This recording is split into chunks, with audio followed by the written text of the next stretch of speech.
Welcome everyone to the second Organizational Labs alignment meeting. We've got a large crew today, and I've just shared the agenda in the chat. Today, I'd like to just have an open-ended discussion that I'm gonna give the framing for, and the main topic is just discussing what our focus is in the short term to medium term as organizational labs should be. Last week we talked about what organizational labs is, what our objectives are, and what within the white paper and our values really apply to what the work we do at organizational labs. And today I'd like to kind of take that one step further and then have a discussion with you all to identify what areas that we need to be focusing on first. But let me get this started by just sharing with you what I've been working on, which is this Miro board that I'll share in the chat if you want to jump in as well, but I'm going to share my screen with you. Right. So this is the board. This is all from this book, which is a really good book. If you're interested in organization design, these guys are like the guys, like they wrote the book literally. And they have an awesome podcast where they talk about this type of stuff, even with people who are running DAOs. So very applicable to everything we're doing. So this is the legend. These yellow post-its are just info, summaries. These are to-dos that maybe we can take a look at. These are things that I found important. And this is their approach to organization design. Right? They say organizations should be people positive. These types of organizations believe we as individuals have an innate desire to fulfill our potential and self-actualize. People are naturally motivated and capable of self-direction. We're all worthy of trust and respect, and we show up the way we are expected to show up, which is the way we're treated. And this kind of falls into this business practice of theory Y versus theory X. If you're taking some MBA courses, you might be familiar with it. Basically, theory X believes human beings are worthless. They can't be trusted, so you gotta like control them. And theory Y believes the opposite. And we believe in theory Y, which is basically this. And that is being people positive. So this is how we approach org design, at least in this book, but I found it really helpful as well. And the second thing that it talks about is being complexity conscious. And that, just to give you an idea of what is complexity, you may confuse it with complicated. Complicated systems are entirely predictable, even though they may be difficult to resolve. So an engine, we know exactly how it will work, like at least machine engineers do. Like we might not know, but a machine engineer who knows it in and out will be able to tell you exactly what it's going to do. So it's entirely predictable and entirely controllable. But what is complex? Like we can't control traffic. You can't predict what a car will do, what the entire system will do. It's not predictable, it's not controllable, and organizations are complex because they are living beings. And this is how the decisions that come out of this book kind of are coming out from these two perspectives, taking into account being people positive and being complexity conscious. And what these guys did, they went into organizations and tried to figure out ways to move these organizations forward. And they came up with 12 different areas that they put into this OS canvas, that topics that they call tensions are coming up in. So they categorize this as purpose, authority, structure, strategy, resources, innovation, workflow, meetings, information, membership, mastery, and compensation. So I just went in and summarized the first three parts of this book, which is purpose, authority, and structure. I'd like to go through, blaze through these, and if you have any questions at any point, please stop me, but I'll take about 5 minutes to explain what this is, but I won't go into too much detail. Right, so So functional. That's my first response. Well, yeah, I don't know any other way. Like, this is the only way I know. Um, so purpose. So one thing that they note is that purpose should be fractal, and this is something that uh, we really like. We were talking about this, like colonies as we have them are fractal. So as you zoom into an organization, you have Tech Up Collective, Organizational Labs, and you zoom out Littlefish Foundation. But what we need is alignment between the organization's goals and the team's goals, and we got to have that somehow. Um, well, a few questions on purpose and how you can resolve it is the first one is what is a reason for being? That kind of is similar to something we were working on. So I think with purpose, we can kind of use our own system to build it. So, but there is some good other info here as well, like defining something called an essential intent, which kind of sits between your ultimate vision and quarterly objectives. For example, in Tesla, their mission is to accelerate the world's transition to sustainable energy, which is not actionable. Like, how are you going to accelerate the world's transition to sustainable energy? That's too broad. But essential intents, you can say, oh, create the first affordable and desirable electric car and ship 500,000 of them. So that is very actionable, but it is also like a difficult goal, but it is measurable. Like, you will get there at some point, maybe let's say 1 year, 2 years. So this may be one thing that we may need to create. It may be something that we can think about as org labs. Uh, Authority is something that we talked about last week. It's kind of awesome to think about authority in this decentralized, distributed environment. And I'm going to talk about this idea especially because I really like it. So they talk about the waterline, which is if you think about the organization as this boat, uh, any holes above the waterline are fine. It's not going to hurt us. But any holes below is just going to sink us. So if anybody is about to make a decision that may be below the waterline, then what we do is we go into the advice process and kind of collect information from all the stakeholders. Otherwise, like, you can just go and make that decision, and it's fine. Like that hole here, it's okay. Like, we can fix that one. This one, we can't fix it, so we gotta make those decisions together. And there's quite a bit about creating an entire decision stack from all the different ideas that come in when making decisions. And that includes the advice process we talked about last week, and also things like the consent process, which is just like everybody should consent to decisions. If somebody vetoes, then we kind of go into a process to figure out next moves. But if everybody consents, and that doesn't mean approves, it just means consent, then that gets done. But what we kind of need to figure out is a decision stack to say, okay, we make decisions in this manner, because that's what really matters, is to have a decision discipline. We need to create a process to signify how decisions are made, uh, because it's more important how decisions are made as like that process is set rather than who makes the decisions. Everybody should be able to make decisions, but we need to have a reasonable process by which those decisions are made so that they're not just random. Right, that's authority in action. And final one, like this I found was super awesome. An idea on structures of teams, SLAM teams. They're self-managed, which means completely they make decisions within the team. No outside leaders disrupt the work. At least they can't force the team to do something else.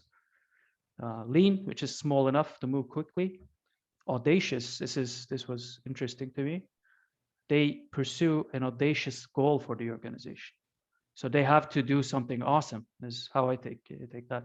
So with they do things with authority to make decisions and do work unencumbered, and they're multidisciplinary. So they contain all the skills that they need. So we can think about what teams do we need to deliver everything that we need to deliver. And also an idea on dynamic teaming for like new team members coming in and going out. And this is just a informal process of just new members coming and finding homes in teams in littlefish. So this book is awesome. Like it has everything we need, really. It seems, at least. I'm gonna work on it a little bit more to drop out everything else. But just to give you guys an idea, like these are the areas I think we can start thinking about and start looking towards.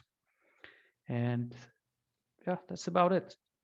I'd like to hear your opinions and hear your ideas on what that brings up and how that kind of applies to littlefish. Oh man. Um, I'm looking forward to reading it. It definitely seems like it's hitting exactly what like one, you know, what Littlefish is doing, and then right at the heart of what Organization Labs is doing. I wonder, like well, what struck me, and I think it's because it might have been the last thing. I have a little squirrel brain, but like how teams form and then, you know, like quickly do their thing and then leave. You know, like I just imagine like teams to make a project, the project's over, and then teams, you know, kind of dissolve back in, you know, like that process of coming together to make a big, you know, to use our little fish analogy, to like make a, you know, where all the little fish get together to do a thing, and then they move back without being, you know, like totally dissolving the colony. You know, so that again, that sort of scaling in and out. But then there's also alignment issues, like how everybody works in concert with the goals, audacious goal setting. Yeah.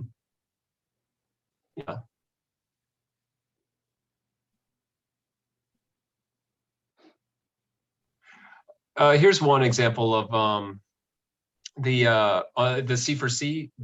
We did this list of all the proposals, and it was kind of like not going anywhere. I mean, I'm not blowing my own horn here or anything, but we just had this form and we were asking people to fill it out, and we were like, wow, we don't really want to like individually go through. We want people to be involved.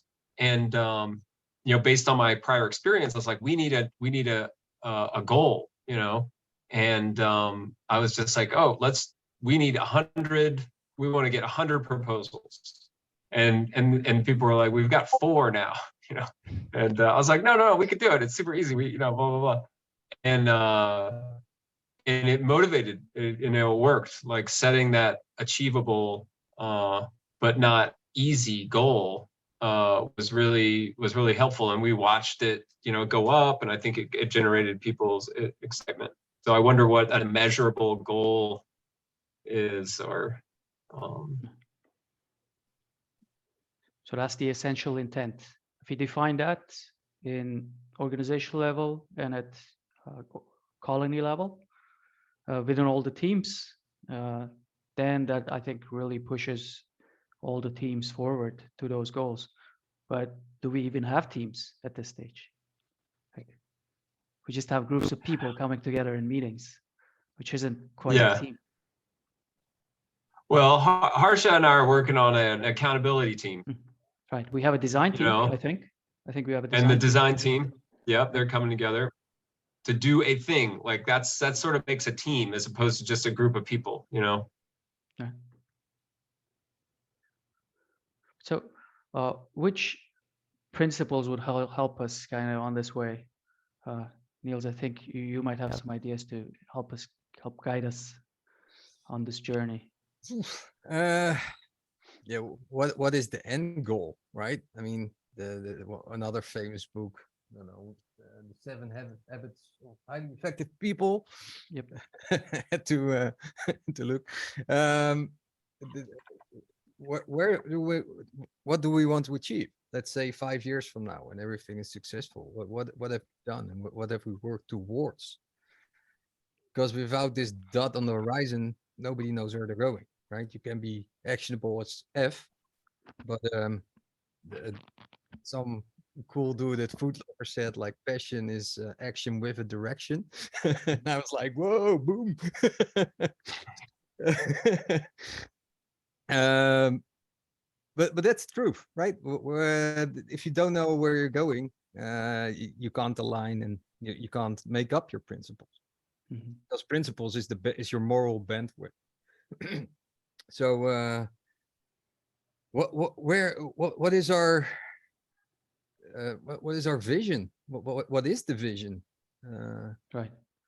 And I So, think it starts with the vision. so what we want, like this is in the white paper, what the purpose is with littlefish is to use blockchain technology to uh, align the individual actions of people towards common goals. And that is a very general purpose. And it can be taken into many different directions. I just read one of the foundational papers in token engineering. It has almost the same phrasing. Like you can do this with blockchains. And like that's what we're trying to do in littlefish. And I think that's as a general vision, it's okay. What it specifically means will change quite a bit because just the nature of startups. We're trying to solve a problem, and we're approaching it from so many different directions, and we are approaching it from a perspective of teal organizations, which just by its nature, it's evolutionary purpose. So that purpose will evolve and take on its own meaning in our heads and as we progress. But what it means today, it means we're solving the problems of decentralized organizations, figuring out what it means to organize and collaborate effectively in this space. Uh, and that's kind of also what we specifically in organizational labs is focusing on as well. So that's I would say that's kind of the vision. I Yeah, have something about the evolutionary action. Oh, Nils, you got to follow up on. yeah. For me, that's structure, right? That's functional structure. It's operations. It's not feeling. It's not attracting people. It's not resonating with people. So if you want to attract people in some sort of endeavor, uh, it should resonate with the heart, right? And that's story, that's theme, that's particular, um, I don't know, just cause, social impact, whatever it might be. So, so yeah, So that's perhaps even its brand, right? Or sub brands, or let's see, a colony has a brand or a theme or whatever. But that's a different layer. So that's what I wanted to point out. Mm. when you saw how the book was laid out, you were like, oh, this is functional. And is that what you mean? It's kind of like it doesn't talk about like other. I mean, if you have a normal company, they have a field of operation, they do something, they create a product or whatever they do, service, and you apply that book there, it can be enhanced and be more effective, pleasurable, perhaps even. But the goal of the company is already set, right? In distributed space, how does the goal setting happens? How does where does the true vision come from?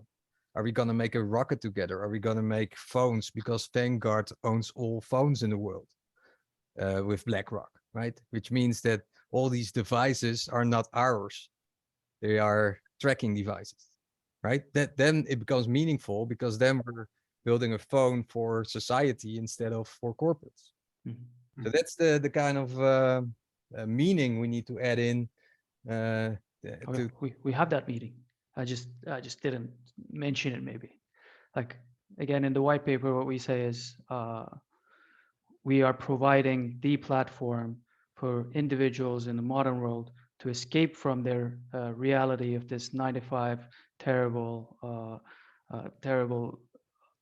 boring lives of boring working lives, and going into a pursuit for their reason for being with ikigai, and then getting them from that 9 to 5 siloed 7. 9 to 7, or it's just that terrible Yeah. working environment, and getting them to a point of self-actualization. And what we're doing with that is we're saying your path to self-actualization is going through community. So that's the colony. Uh, that's why you need to be part of a collective. And the way you go there is ikigai is your pathfinding. So that's more the personal and feeling part of what we bring. Yeah, but that's from the individual standpoint. You also need it for the collective standpoint, whatever size that may be, right? Yeah. And I think you're talking about also about just the way this book was sort of structured, because we definitely have like a narrative and a story and a metaphor, like, because that to me sort of speaks to the heart. Like I want, like, and it all sort of comes in with that picture of all the little fish and swallowing the big fish. I mean, there's lots of story in the little fish organization, but it's sort of like there is a, like in this book, there's a bit of a kind of a structural, like they don't have anything about like narrative, but maybe the one that gets closest is purpose, because that's where your narrative sort of starts. Like your goal and vision becomes your brand or story, maybe. Yeah, I used to look the row or the formula is like personal intent.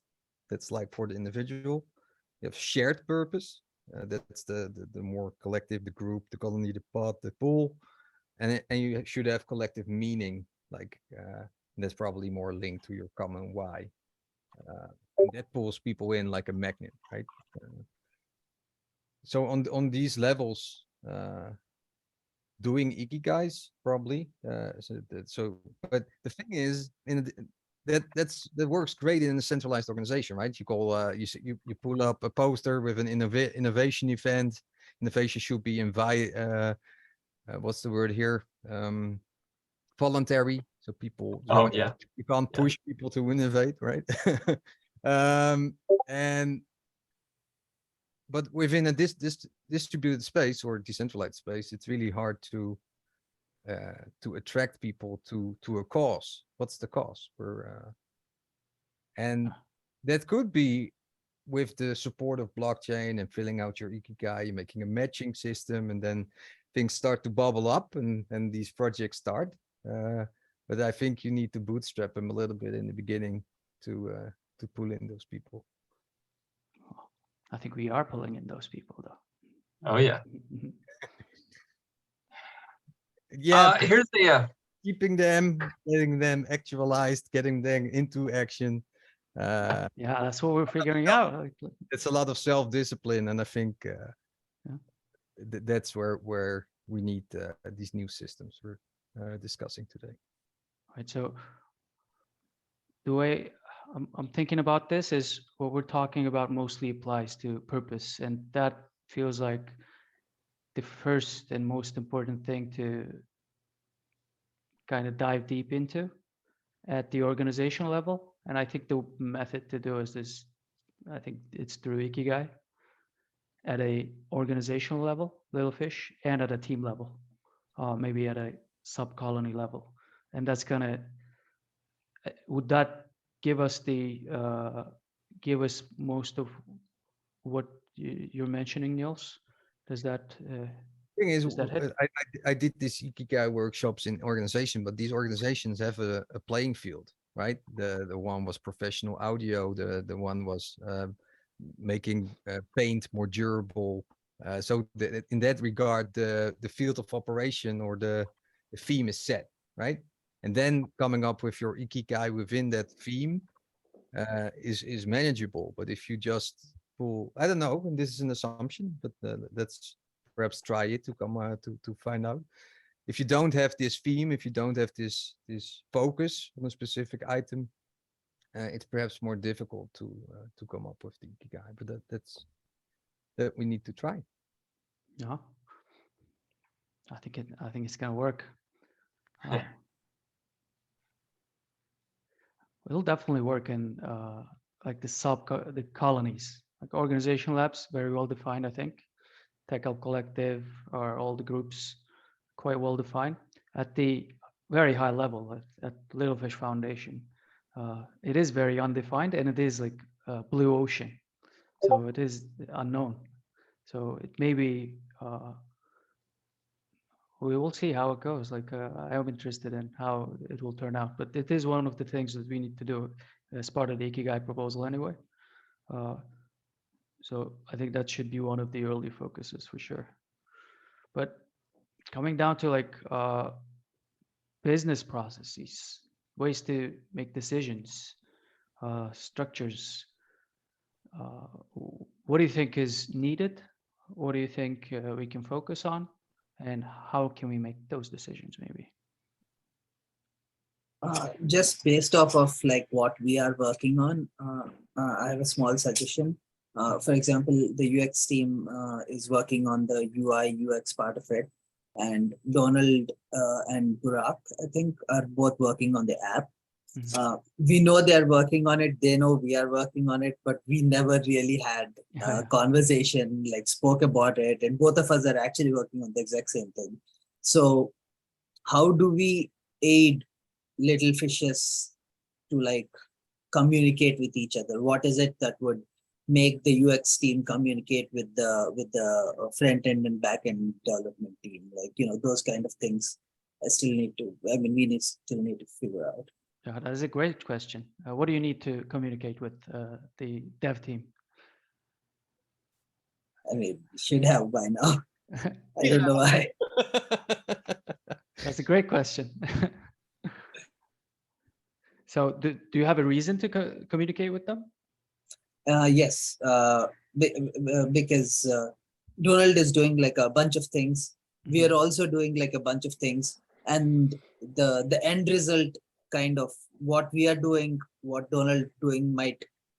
Like, oh yeah, it definitely has. I'm thinking like what you will do is just gonna change everything on the front end. Yeah, so you know, both of us, we need to be ready for it, you know, because whenever we are making stuff, we are personally connected to it, but we need to let that go, and there will be a little, you know.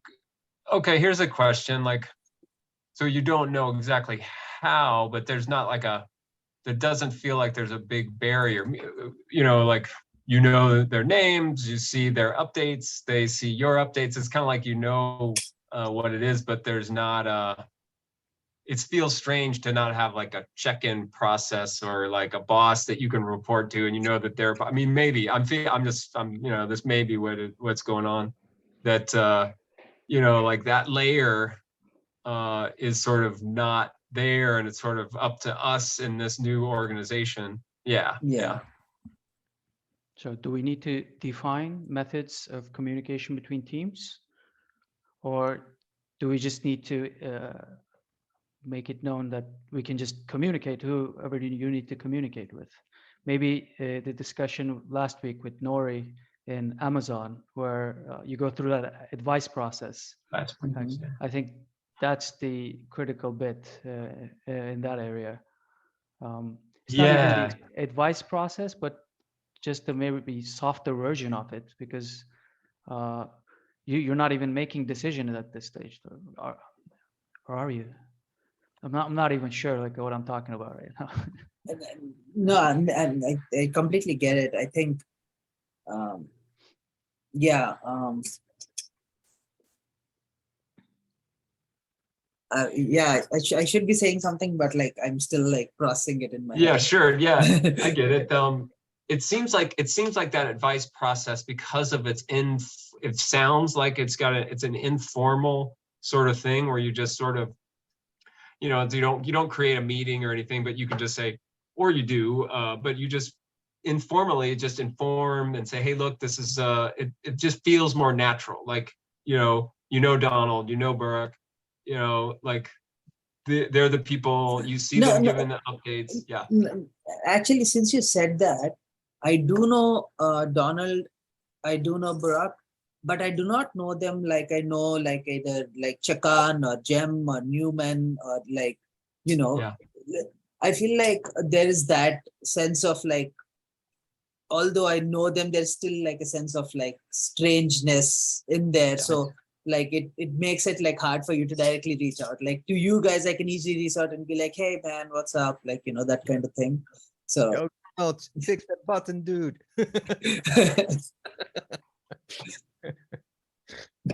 I think I understand. There is a difference in how do we connect and collaborate without expanding our, what is that number, like the number of people that you can Dunbar's number. keep.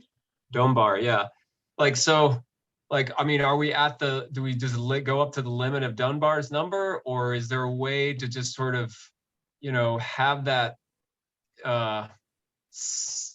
that membrane of just like, okay, so we're not just all super buddies, you know, because I like, you know, that I like having closer friends. I like having a, you know, that feels good and comfortable to me. But I also want to be able to collaborate with people that I don't necessarily have to become like super close friends with. You know, like that to me is the sort of the goal or a benefit that I can work in concert with someone that is on the other side of the network, but we're still like connected and still moving towards, yeah. Is that resonating? Is that sort of the thing? yeah. So if we had things like maybe weekly or monthly like get-togethers where we try to connect people who haven't connected before, does that kind of make sense? Or I feel like maybe this needs to happen more asynchronously as well. And also Getting like people. purpose driven. Like I feel like our actions are so Joss, Justin, and Barack and Donald are directly connected by our actions, right? Mhm. Ooh, So I nice. feel like our actions, we need to figure out our stakeholders and actively make an effort to reach out to the stakeholders of our actions. Can you explain a little bit what you're doing with your UX work and what they're doing, and perhaps Uh, then so we are trying to create the MVP for the littlefish app, right? Mhm. And currently, what is a part of the MVP is not very clear. Like we are creating an action is the MVP, but like it's still there are a couple of things that we still need to figure out. And we are doing like the user research and the UI design from our end. Not we haven't yet entered the UI design, but we are still doing the user research part of it. But Burak and Donald on the other side are already developing and creating the app. So we are doing like the catch up, like we're running behind them to like catch up. sounds like a real corporate. Nobody Oh, knows what they're doing, but they're Oh, working. sounds like a startup. Come on. That's exactly how a startup And works. the developers at the end of the table. Come on. But yeah, it do we want to make a workflow? Do we want to make a process? Do you just want to throw a meeting? Is there a specific user story list that's aligned on? There are so many things you can pick up on because this is my field, so that's my prerogative. But it also Yeah. depends on how connected in freedom do you want to be. So that's perhaps that's important, Jakan, that people perhaps you can pull a slider from centralized mindset to distributed mindset, so you know how people want to be approached, or I don't know. I think it's a personal taste, like Newman said. Like if you want to be more connected, or if you just want to contribute in the GitHub and leave me alone and put some visuals on top of it and make it beautiful. uh, the two tastes I feel. Mm. So are there user stories? I think that's what they're working on. Yeah, they've been right? working on this. Yeah. So that's something that should be quite possible to align on. And it doesn't have to be face to face, because it just can be a list somewhere. People can make notes and or mail them back and or, Discord or channel. So I have no idea how it goes with a group of designers and a group of developers, how they're supposed to work together. I have no idea. So Nope. like I just had like 3 years of backend experience, and we didn't have a designer, right? I was just working backend. So just like, if you guys can give me any pointers, like I'm gonna ask Nori about this because he managed teams in that setting. Like he knows exactly. But like, what are we supposed to do? How would it go in a usual environment? How would that go? You have sprints, you have a product owner, you have the direction for your application, the goal for your application, your user research, you have your business goals. That's obviously the normal. You have data, and then the product manager makes and the product owner starts writing the user stories, and we have team alignments. Talking through from the different perspectives, because every user story has a piece of visual, a piece of backend, or a piece of whatever. And then you have a whole grading process and planning. So the size of the stories, you can say, as a user, I want a house so I can feel warm. That's quite that's an epic. There's a theme, right? So that's a lot of work. But a user story can also be I want to put in this action and assign it to somebody in this colony, so people can pick it up and know they get it, and they get a notification, for example. So that's a really it's manageable. It's work, but and if that needs a process, and the process needs to be designed, but that's already done. There are a lot of books and Mhm. that but that's more in a centralized organization. So again, how do you bring that to decentralized organization? Yeah. So Do you based on this little summary of the book, The Brave New Work, do you think that would be benefit? Is that do you think, just on what you know about it, would that be beneficial? Like, is that something that would inform or be valuable in you know, with like like for a designer in this new in the new system, or in this sort of emergent sort of way? Yeah. I think it should be more playful, right? More like fun, or an event. The get to know is a beer event every 2 weeks or whatever, and people can come and meet and greet and have fun and play games, whatever. If it's about work, is it voluntary work? Is it paid work? What's the Right. scope of the thing? Yeah, and that's sort of, I'm still with this slider of centralized to decentralized. That book is still, it's really firmly rooted in the centralized older way. Certainly moving in the other way, you know, with this sort of new teal organization model. You know, people first, people priority. well, this book is from pretty much the more decentralized part, though. Like it Yeah. is evolving centralized organizations, of course, but what it is doing, it is creating small teams, like distributed decision making. It's all moving away from that hierarchical structure to teal structure. So it is more towards that decentralized side. Otherwise, I wouldn't be telling you guys Yeah. about it. Yeah. Like, Yeah. I wouldn't be telling you guys about it. I wonder, yeah, like for instance, just those teams, like the small teams, do we think of like like our houses, like the org lab as a team in this Right? Do way? we? I don't know. Do we? Yeah, that's a good question. At this stage, I mean, do we have a common purpose? I think we do. Huh? I see Lucas has got his hand up. Yeah, guys, sorry for maybe juggling your ideas a bit, but I was listening to you guys and I was thinking of my day today. I've been in meetings since 9 a.m. For me, it's 8 p.m. now.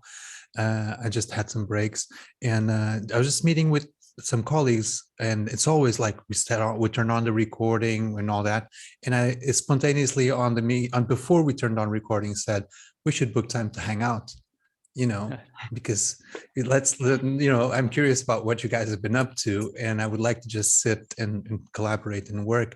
And now, while I was listening to you, and I was thinking about how I was on corporate, I was wearing a suit and all that, and now I'm just collaborating with these 4 or 5 communities. I have 2 of my own projects, and it's sort of like that's why I quit TradFi, to sort of have everyone remote and hang out. And now we're going to meet in Switzerland and all that.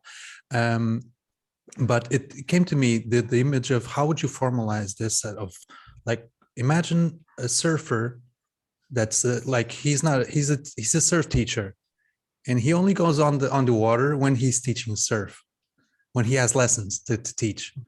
That's what we do with work. I like to develop, but I only develop when someone's paying me to do that. It's crazy, right? It's crazy. And so the transition about on the spectrum that you guys are going between is like, I want to be a surfer, that I want to be a surf teacher that surfs on the weekends, that hangs out with friends, that we teach newcomers to our pack in a way. And it's a whole gray area between what's work and what's not. Now I have this project of teaching Cardano for non-technical peoples, and I was meeting with a marketing person this morning, and we always try to formalize the business model. And this business model is like, okay, I taught 3 people, we did 5 sessions, maybe some of them, or 3 or 5 people, some of them spin off a course in their own language. And when we close, when to say, okay, we've done enough sessions with you guys, we're going to spark this group, maybe they can send me a few ADA. And maybe if someone sends them ADA, maybe we want to share it with me. The monetization pattern there is a whole different kind of difficulty. But yeah, putting that aside, I just wanted to share this idea of the surfer that only surfs when he's teaching is something I don't want to go back to being, because I was a kid since I was 12. I was developing. I had a lot of drive by myself, and I sold that. And I literally, when I was in the UK, I used to say I was selling years of life. It's like an astronaut saying, we're going to pay you XK per year, but you're going to go on this space station, and that's your family. But that's sort of it. And I don't want to be dramatic or something, but it's an extreme example of you're literally selling your time and selling what you consider to be your calling of the work you've been doing since you were 12. And you become the surfer that only surfs when he's teaching classes. Yeah. But so to Harsha, for example, if you guys just start hanging out while you're developing, even if it's just on a voice channel in Discord, I think that could be a start of something. And also sharing interests. So having generic things to talk about, React or whatever it is, And sorry, this was a bit long ramble. No, I appreciate it.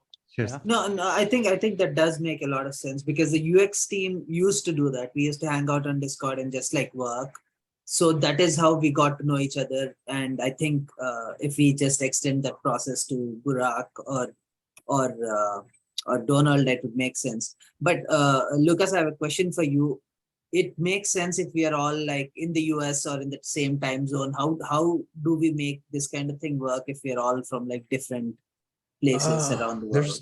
There's always overlappings. I've been doing things with, for example, this morning I had a call at 9 a.m. because this guy is in Latvia and in Finland, and he's like UTC +2. So it was the first time that someone made me wake up early. Apart from that, usually my calendar is full from 3:30 to 8 p.m. or something. But yesterday I was up until 1 a.m. to be on the Latin America call. So you only need like 6, 7, 8 hours to sleep, and then you can manage a bit around the time zones. don't have that much problem with it, to be honest. Makes But And Donald goes into the AM, so you can text him and talk to him. Like, Yeah. you can talk to him 5 hours from now, and he'll probably be awake. yeah, But I think that's like a really great general solution. Like just building that idea of, okay, we have one-on-one chats, or like to just 3 people, 4 people chats on Discord, and we do that just randomly, spontaneously. If we do that, like most of the problems that we talked about today will just naturally solve itself. So I love that idea of just booking time to hang out. That's kind of, I mean, that's sort of the idea between the open office hour and maybe just the whole idea of like the office, office hour. It sort of feels like an instructor or a teacher. So maybe the name of that needs to change. All right. Um, Yes. like, because words, what what'd you say? What'd you say? Surf channel. The surf channel. Yeah, exactly. Yeah, Yeah, the man. surf channel. Because that is exactly the feeling I wanted to model. That sort of like, I'm making the commitment to work here. I'm going to be in an open channel, and please drop by and visit, and then things will sort of Yeah. develop. we've been trying to coordinate this in Gimbal apps as well, and it's not that easy, but yeah, voice channels I think help in the sense that if you're going to be quiet, working, listening to music, just connect to the voice channel and be available for someone to drop by and say hi. And then creating that sort of that vibe of like, yeah, just drop in, say hi, say what you're, check in a bit, and then continue to work. Like, it's not meant to be, okay, now we're in a meeting, but no, this is a place that you can come in, see your friends, be working. Because what will happen, and this is sort of what I always assumed, like when I was trying to be a coder, and you would run into something difficult, you could just ask your buddy. It's like, hey, do you know anything? And they would, there was generally like you could ping the network for a thing. Yeah, and that you could solve it. The same was kind of like when you were playing World of Warcraft or some game, and you're like, hey, has anybody been on this thing in blah blah blah area, or like that, that we kind of had a brain trust there, even if it was just to hear something happen. Yeah, and there is like some working with the garage door open, there are some philosophies behind it, like that there's this publicness to it, and I always sort of equated that with open source. It's just like that was, they were literally open because they didn't, and they could just open the channel because their work was, on GitHub, and they were trying to get new people in because of the amount of work, and trying to get them quickly onto the team while they, without too much damage to the rest of the team, let people move away from the team. And that's this dynamic teaming, I think, idea, like where people can quickly, come on and off of a team. But I guess if they like creating a new project for the team is a little different. Like quickly grab a project, either work it to fruition, or say, we're not doing that. That might be different than the actual teaming part.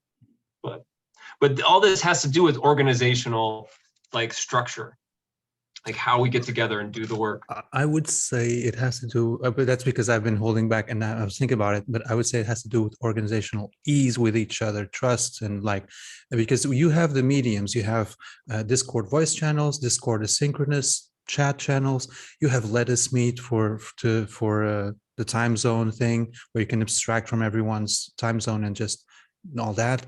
But maybe what's missing is some sort of, it's the team building, the being at ease with your team. For example, I was in a startup for 2.5 months just now, a Web3 startup, and I basically quit, and they didn't want me there anymore because we weren't getting along. They had one team physically in Paris, another team physically in London, and I was the only guy remote. They thought they were fully remote because they had the company split into locations, but they didn't at all. And their culture was a bit too competitive and not so open. We had guys that were not playing ball with each other and with myself. So yeah, so that's what's missing. It's trust and reliability on each other. So maybe what we could bring in as a activity between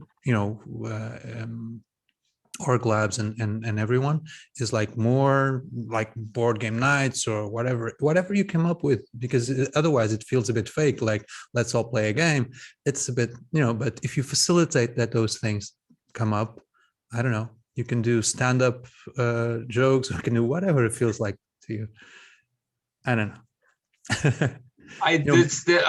Were you, Lucas, were you in the, this is what I do. The facilitators thing. Yeah. The facilitators. Yeah, exactly. We were just in a training this morning to come up with activities between people, icebreakers, that type of thing. I'm thinking about this story night. It's like, just get people together and tell a story, come up with a theme. And it's like, oh, hey, if you want to share your story, and you could do it asynchronously. Let me see. Just like, I still have the board open from like hours ago. Yeah, those were, we've been in a long sessions of meetings. Yeah. I don't think it's like incorrect if I share this link with you guys. Newman, what do you I think? don't think so. No. Yeah, this is basically a facilitators collective group. It was a funded proposal, Fund 8, I believe. And they're just trying to level up the facilitation that goes on in Project Catalyst and all these groups. And they have a cohort of like 10, 12 of us that are going through a first sort of trainings. So if you come to where it says meeting ideas, my mouse is dancing around there. Or maybe I can just share my screen. Bear with me a second. Oh, here you go. Oh, could you enable that? Yep, you can try again. Thank you. Okay. So yeah, so it's just, this is what me and Newman were going back to.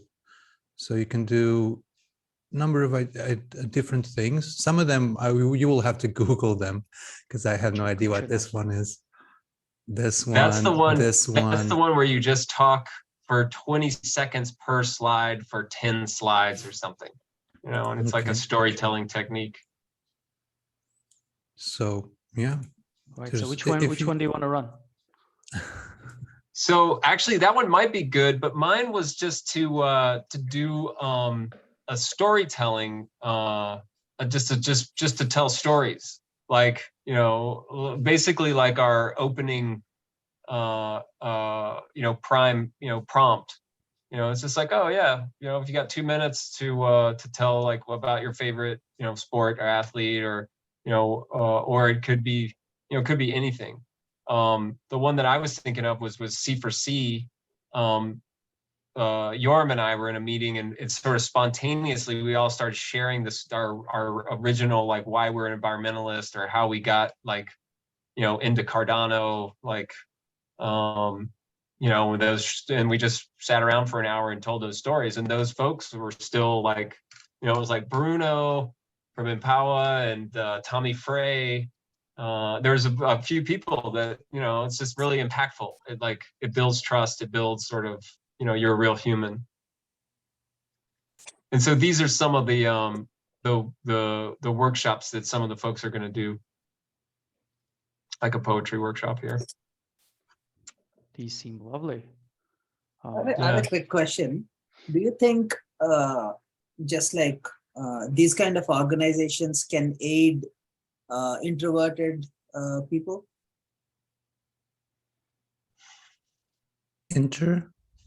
Yeah. Inter what? Sorry. Introverted. Introverted. Oh, because okay, all okay. of these activities have to do with Yeah. opening up and like making connections. So one of the things we were debating this morning was exactly how does a facilitator work on including people. And me, I've taught in primary school for 2 years, just 2 hours a day, with the challenge was really expressive skills. So if you do some activities, I literally wrote it there. use activities where everyone presents and speaks a bit. And also we debated a bit, should we have breakout rooms for each native tongue? Should we have breakout rooms just for girls or boys, or just for, when you do that, you're segregating it a bit, but you're also creating a comfort zone for people. So imagine if you're working in a 100 people company, if you're in just with the 5 people that you hang out, you're going to be more at ease and more expressive and bossy and everything. So yeah, I think I'm answering. I hope you're answering your question a bit. So being in different settings and different comfort zones, it always helps. For example, literally here we had a friend who's a Brazilian, and he was saying he's not that at ease with speaking in town halls or something, but he's here as a facilitator. And I was pointing out to him that if he just said, I don't want to go to the Brazilian town hall because there I'm Brazilian. I want to go to the global one. And my answer to him was, yeah, but you need to practice your expressive skills on your Brazilian one with your mates. So it's just, yeah, sharing some ideas. But so you have the link for this one. I invite you to take a look. And obviously on the flip side, I'm going to share this discussion with the facilitators of this initiative, if you're okay with that. Yeah, for sure. This is public, yeah? Your call, yeah. Oh yeah, sure. definitely. Okay. All open. Cool. So And that sort of thing, like in an organizations should be inclusive. Like it makes sense that littlefish would not be like, well, we only need this kind of littlefish, you know, like a diverse organization is important, and the introverted and the extroverted is a good sort of lens, you know, a good sort of discrimination to see. Because we need both, right? And maybe getting a little bit at the root of the question is like, are we asking the introverted, because of the way we do things, because of the way we set things up in our facilitation, are we asking them to sort of get so far out of their comfort zone while we play into the comfort zone of the extroverts? You know, when I was younger, I mean, I feel like you can do it, because I feel like I'm an introvert that's learned how to be an extrovert, and you can do it, but it does take a lot. Like when I get off these calls, I'm exhausted. I'm just totally flat exhausted, and I think it's because it's like because of some reason, and so that's why I think different styles of facilitation might help that. Yeah. No, I agree. Yeah. Just because like I'm also like slightly ambiverted. I can be extroverted, but like sometimes I just need to like be by myself. So and yeah, especially when you want to be by yourself, like those one-on-one connections make a lot of sense. You don't necessarily want to be a part of like a big group and talk in front of a lot of people, but usually you're open to speaking to one person, like one person that you connect with. Like, you know, I can still like come during the week, even if I don't attend like one of the big meetings, or at least if I don't talk in the big meetings, I can still attend the one-on-one session with say Newman and like let it all out and speak about like things and stuff like that. So I think we should explore like the one-on-ones and also like the group sessions, like as like a way to balance it out for all kinds of personalities. What comes to mind is design challenges. So you have some sort of small cards in which you brainstorm, or there's just a board of stuff, challenges that are in Ikigai or in Littlefish, and that's also a way to perhaps you write your name down there. So I'm interested in this, and then if you have a little group of 3, you plan a meeting, and then you have at least then you have a goal, you have interest, and you have some people. Could be an interesting way. There are also social formats like work out loud, which could be really interesting. And that can be a voice channel, and it's just for one person. He is working and he's talking about his work, and then people can join in and hand him ideas, or you can format that like 10 minutes just solo work and 5 minutes talk about stuff. I think it should be more playful. Yeah, that's what I got. I feel like the critical bit that we're all covering here is like we need many methods of connections between different little fish to fit into all the different needs and wants and different perspectives. Some in facilitated meetings, some in one-on-ones, some in work out loud sessions. If we can just get rolling, just doing those things, and then build a culture of like, let's try it. I'm gonna do this, and let's see if anybody hops in, and then we don't get stuck with repeating patterns. I think we'll just find methods of just working through this. And like you said, Niels, it has to be playful. It should be fun. And Yeah. coming back to what you said, Lucas, like booking time to hang out, it has to be a part of it. And I love the idea about surfing. So I changed the Discord channel for voice chat to surf room or surf something. So, and put Yeah, it Surfer put it Lounge, at the Surf top. Lounge. So, and I put it at this, yeah, surf lounge. That's even better. And I put it at the top, so it's really easy to access. So we can just hop in there and get started surfing. And I'm even gonna create the channel to just ping a surfer, just ping someone. You know, Yeah, totally. yeah, I'm surfing. And Just that hop in. and that can be kind of, we can incentivize that by saying, hey, look, this week, we're incentivizing pinging a surfer, like All right. just hop on a channel and just have a short conversation, and that can constitute an action. And maybe you share like which of the houses you're interested in, like what's your role and function. It's just sort of like a mixer activity that's sort of asynchronous, meaning that you don't have to like sign up and then do it all in one place. It just can be that fractal nature, just it's just people connecting, which would be good, which would be really good. No, love that idea. I think we can incentivize it. We can do like little challenges. Let's try new methods of connecting for 2 weeks, and then let's see how many we can come up with.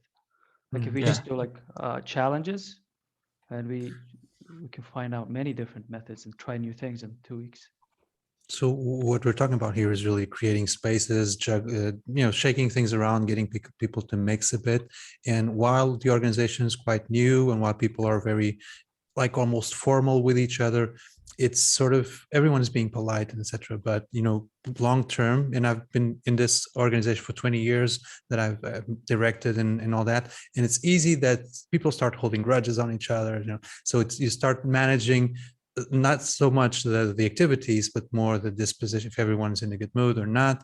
And you need to start curating the mindset, the culture, that you're like respectful of others and all that. So that with time will call for someone to take that role to maintain a healthy culture. Otherwise, it may, go a bit stale. I don't know. So it's important that apart from all the rituals and spontaneity, there are some caretakers of the general culture that sometimes may need to put someone that's being more, what's the word, toxic, that people keep throwing around, so it's weird because then, I'm sorry to show you the dark side of it, but it happens as well. Oh, we'll build something like a permaban or something, and we'll just vote on it and permaban random people. I don't know. And that'll be a terrible For example, mechanism. I'm thinking, I'm thinking back to this company where I was working with, and obviously my culture didn't fit with them because I think they have this high productivity culture or whatever, and even maybe it was an age gap, I don't know, but I think in their eyes they're strong and good and going forward, but in some way maybe it's starting to have like a glass ceiling, or what's the word for that, because it has different pros and cons, everything, in organizations, but as long as you keep it real and open in terms of mentalities. Yeah, I think we should. I think it's important that we don't take ourselves too seriously, because that would be that toxicity. Yeah, So yeah, and maturity, yeah, because we're here gathering this maturity around everything, but then someone comes in the mood, and we're very critical because that's completely, you know, nonsensical to what we have already matured to, and vice versa. And so, because, you know, for them, we might be the tyrants that are trying to direct everything. Yeah, so yeah, be prepared to be rowing against the tide, and that the novelty of people, especially in DAOs, you're always going to have the newcomer that doesn't know where he's going or how to behave, or, you know. And that's that newcomer, that onboarding. I think that's key to me. Like this, the ikigai, self-actualization, and the onboarding. You know, and yeah. Sorry.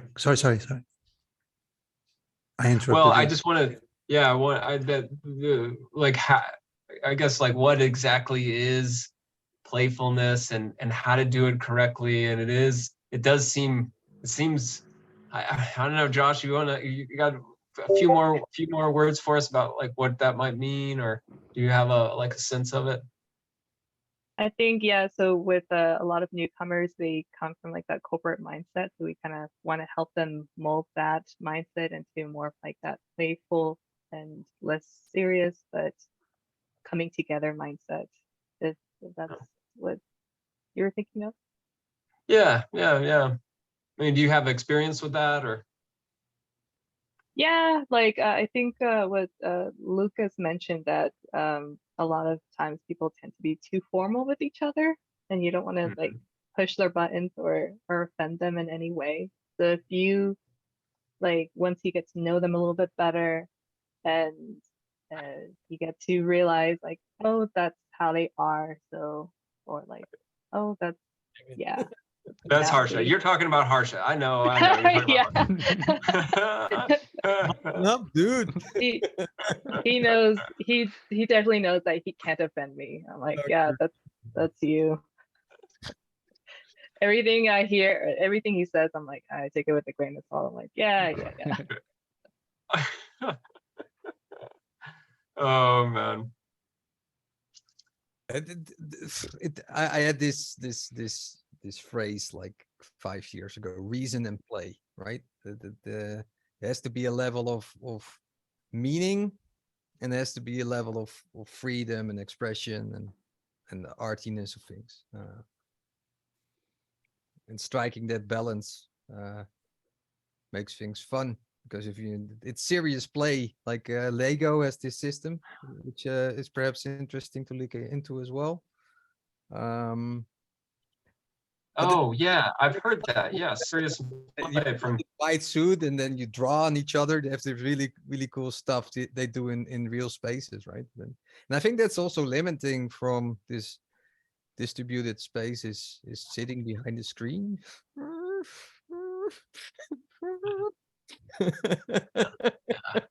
yeah. I mean, that's why I want to focus on distributed, because distributed real world connecting, right? That augmented. There I see a lot of value, but sitting behind the screen for hours on end, F off.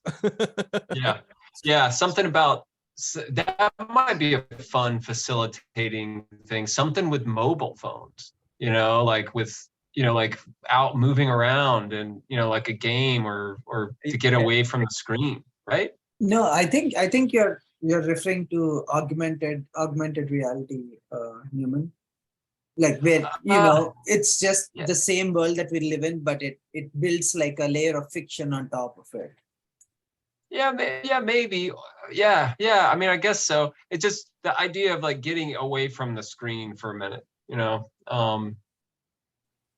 was walking around the park here and was just like, oh yeah, we've got all these devices that can, record data and display data. I was like, Pokemon Go can't be like the end all be all on like getting us out and about. You remember that? It was just like everybody left their computer and was wandering around the park, but it could be, that might be a facilitation you know, like I could, you know, try to facilitate a mobile activity where you move around your space, you know. You know, I have a friend from Cardano, Lisbon. He has an app where he can lock ADA in a certain GPS coordinate to make you go there and redeem it. It's called Cardano Beam. It's about to go on mainnet. So if you like that sort of Ooh, stuff, alpha. yeah, Nice. I'm gonna send you. Give me a second.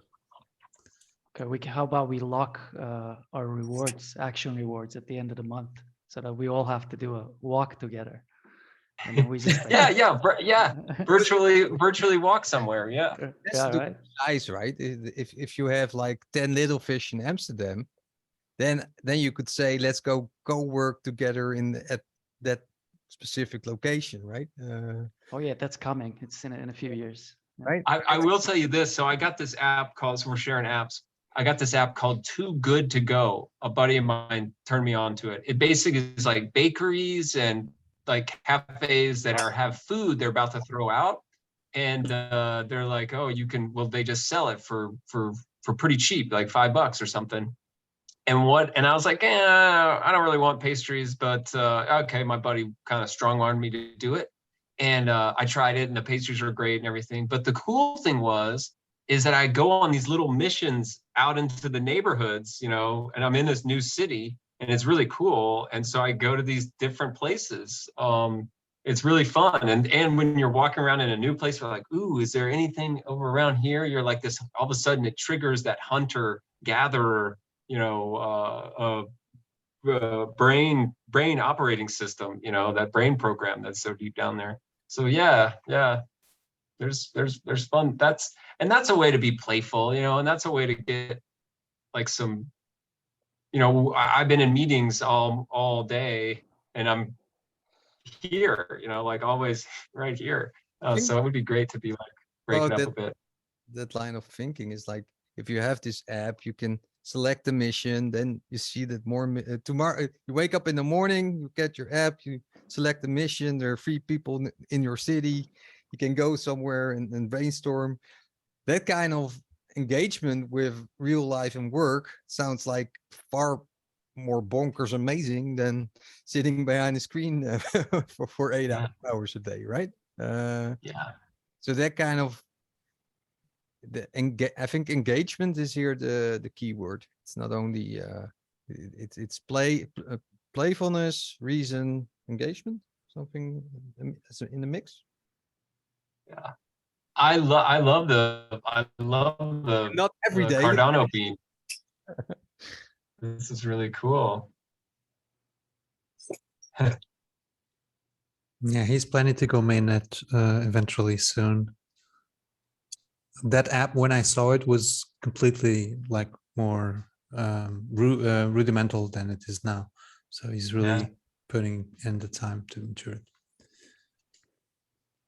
I mean, we can actually do something with it. Like, it shouldn't be that difficult. You can play on testnet, apparently. Yeah. We don't even need to use it really. Like, let's do a walking session together as we like drop into Discord, and then we all just walk and talk about the scenery that we're walking in. You know. Yeah. Exactly. Yeah. It can be. There's research about walking meetings that they supposedly are like 3 times more creative and more open and more because you're moving. So that's Sorry, Newman. Go ahead. Well, yeah, no, I think that's a good. I also have sort of seen that. I think it's a beautiful metaphor too, like just the metaphor of going on a walk. It's like here we all meet, and then we walk to the first point, and then we walk to the second point, like, and then we turn or we start heading home, and you kind of understand where you are, and you know, like how long it's going to be, like the metaphor itself. Nils gets it. He's like, yeah. Did you tell me that? Maybe it's you that told me that. Well, I all these smart ideas come to me. But I can see it being like conversational. Like, I think that I always equate you with the breaking up of that that menu and a screen, a flat screen with stuff on it. So when you're on a walk, you can have your phone, you can have your device, chime or make a noise or talk to you through the ear, and you can be in that conversational operating system, but then also I think it doesn't even, like, an activity could just be like, go and snap a picture, and like, okay, we've been on the call, or we're on our walking, like, take a picture where you are, and here's a prompt that says, like, maybe it's some story based, or we all send it over, and I don't know, we're just in the first evolutionary steps of this thing, of the whole, like, distributed, decentralizing. Okay. I thought you were meant for next week, but you're talking about the future of metaverse. Let's go. We're in for next week. We're maybe a little longer involved. Where's my jacket? No, I think that I might pull off something like for the facilitators, at least bring it up to them, because that definitely would fit. I think facilitate a walking meeting with a walking metaphor. The favorite place meeting. Everyone goes to their favorite place and meet from there. What if my favorite place? No is need, right no here? need for people. Yeah, right. You're being a contrarian or something. That's because he's the proposal writing maestro. Yeah. We have proposer in chief. Proposer in chief. That's right. Oh yeah. That's right. Oh man. Hmm. We're about 25 minutes up. You guys want to keep going, or do you want to? Or how about we conclude the recording and then stay after? Yeah, that sounds perfect. That sounds perfect. Bye, YouTube. Thank you, guys. Bye.